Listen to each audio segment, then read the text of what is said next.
नमस्कार। आज की विमर्श की प्रक्रिया में हम एक विषय लेने जा रहे हैं जहां रिसेंटली भारत के इंटरनल अफेयर्स में कुछ विदेशी ज़मीन से इंटरफेरेंस किया गया। अभी जो अरविंद केजरीवाल की गिरफ्तारी हुई है शराब घोटाले के केस में, उस पर सबसे पहले जर्मनी ने अपनी प्रतिक्रिया दी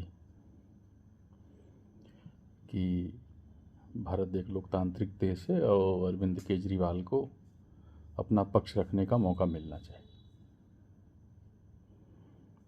उसी तरह यूनाइटेड स्टेट्स के विदेश विभाग में सहायक सचिव मैथ्यू मिलर से जब पूछा गया तो उन्होंने भी सेम जर्मनी वाली बात कही कि Kejriwal should get equal opportunity to defend himself. And वो एक आगे भी बढ़ गए, उन्होंने कहा we have taken note of the freezing of the accounts of Congress. सामान्यतया जब ऐसे प्रश्न पूछे जाते हैं तो सीधे डिनाई कर दिया जाता है कि इंटरनल मैटर है और इसमें हमारा बोलना ठीक नहीं है। कोई भी टिप्पणी विदेशी मामलों के जानकारों के हिसाब से एक इंटरफेरेंस माना जाता है, इंटरप्शन माना जाता है। खैर, भारत ने तुरंत ही यूनाइटेड स्टेट्स के अधिकारी बरबेना और जर्मनी के अधिकारी ओल्जीबीलर से को बुलाया, तलब किया और अपना विरोध दर्ज किया। फॉरेन मिनिस्ट्री ने अपना बयान भी दिया कि हमारे इंटरनल अफेयर्स में दखल है, कड़ी निंदा की गई। अगर हम विगत में देखें तो अमेरिका की आदत रही है, सीए के केस में भी उन्होंने कहा कि यह निष्पक्ष रूप से होना चाहिए। तुरंत हमारे विदेशी मंत्रालय ने कहा कि यह अमेरिका की हमारी हिस्ट्री को न समझने के कारण टिप्पणी आई है। फिर मणिपुर के केस में भी अमेरिकन फॉरेन मिनिस्ट्री से एक अनावश्यक बयान आया जो होना नहीं चाहिए था। कांग्रेस के अकाउंट फ्रीज होने को लेकर के भी बयान आया। तो भारत की तरफ से कड़ा विरोध दर्ज कराया गया और किसी फॉरेन डेलीगेशन के ऑफिसर को जब इंडिया तलब करता है तो बहुत कड़ा संदेश दिया जाता है। अब प्रश्न उठता है कि क्यों ऐसी टिप्पणी अमेरिका की तरफ से आ रही है। तो जो बाइडेन गवर्नमेंट की जो नीतियां हैं उसमें वो साउथ के जो देश हैं सदर्न हेमिस्फेयर के, उनको बार बार नीचा दिखाते रहते हैं। यूक्रेन के केस में उन्होंने भारत से कहा कि अगर हमारा पक्ष नहीं लेंगे तो उसके गंभीर परिणाम भुगतने पड़ सकते हैं। तो ऐसी स्पष्ट भाषा में जो बाइडेन की जो फॉरेन मिनिस्ट्री है वो भारत के साथ ही नहीं, चाइना के साथ भी और तमाम विदेशी मुद्दों पर अनावश्यक बयानबाजी उनकी तरफ से होती रही है।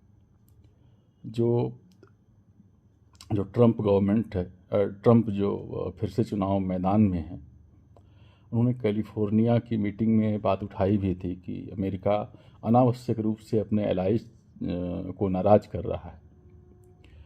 तो अमेरिका की पहले से आदत रही है, आदत भी क्यों रही है कि वह अपने आप को प्रजातंत्र डेमोक्रेसी का ठेकेदार समझते हैं और अपने इतिहास को नहीं देखते हैं कि जहाँ पर वह तमाम देशों के इंटरनल अफेयर्स में बार बार हस्तक्षेप करते हुए दिखते हैं। तो उनको अपने इतिहास से सबक लेते हुए अनावश्यक बयानबाजी से बचना चाहिए और हम यहाँ वर्तमान जो केंद्र सरकार है उसके भी रुख की प्रशंसा करते हैं कि उन्होंने तुरंत जो कड़े से कड़ा ऑब्जेक्शन हो सकता है उन्होंने दिया है। विदेशी मामलों में अधिकतर चीज़ों को एस्केलेट करने से बचा जाता है, चीज़ों को बढ़ाया नहीं जाता है। लेकिन अगर किसी विदेश मंत्रालय के अधिकारी को बुला करके तलब कर लिया गया, जिसको कहा जाता है, तो यह अपने आप में एक बहुत बड़ा संदेश जाता है। इसके बाद केवल उन्हें निष्कासित कर देने का स्टेप बचता है। तो भारत ने भी अपनी तरफ से उचित कार्यवाही की है और किसी एक विमर्श में आगे हम भारत की विदेश नीतियों के बदलते प्रतिमानों पर चर्चा करेंगे कि कैसे नेहरू का जो एरा था उसमें वो नॉन अलाइन मूवमेंट करते हुए भी जो टू एक्सिस वर्ल्ड था उसमें वो सोवियत रूस की तरफ झुके, अनावश्यक रूप से झुके जहाँ पर उन्हें कुछ प्राप्त नहीं हो रहा था। इवन चाइना वार में भी अमेरिकन कुछ सहायता मिली, लेकिन फिर भी गुटनिरपेक्ष होते हुए भी वो सोवियत रूस के तरफ दिखाई पड़े। उसी तरह इंदिरा गांधी ने भी उसी प्रक्रिया को आगे अपनाया। मनमोहन सिंह गवर्नमेंट में आकर के जो पहला शिफ्ट हुआ वो जो नाभिकीय समझौता अमेरिका के साथ किया गया, सिविल कोऑपरेशन था, नॉन मिलिट्री था, और उसमें और भी कई बारीक पहलू हैं, उसके लिए एक अलग विमर्श बनाना होगा। खैर, अभी वर्तमान इसी मुद्दे पर बात करनी थी। बहुत बहुत धन्यवाद।